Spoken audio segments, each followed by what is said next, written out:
আমাদের নবীজি জিজ্ঞাসা করবে, আল্লাহ হিসাব কিতাব কিভাবে নিবেন? আল্লাহ বলে, সবাইটা যেরকম নিব এরকমই নিব। আমাদের নবীজি বলবে, যদি সবার সামনে আমার উম্মতের হিসাব কিতাব নেন, তাহলে তো আমি তো লজ্জিত হয়ে যাব, কেননা আমার উম্মত তো দুনিয়াতে গুনাহ করছে, আমি তো লজ্জায় পড়ে যাব। আল্লাহ জিজ্ঞাসা করবে, তাইলে কিভাবে নিব? তো নবীজি বলবেন যে আমাকে নিতে দেন, আমি আলাদা ভাবে নেই।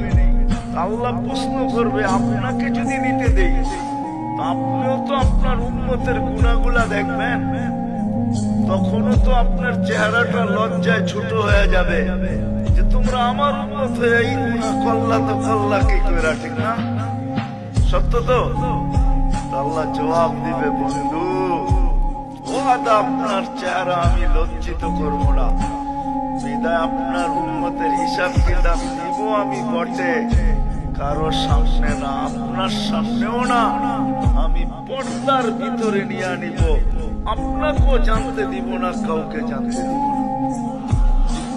আমরা আল্লাহর বড় কাছের, বড় মহব্বতের, এই জন্য আমাদের বয়সটা খুব কম,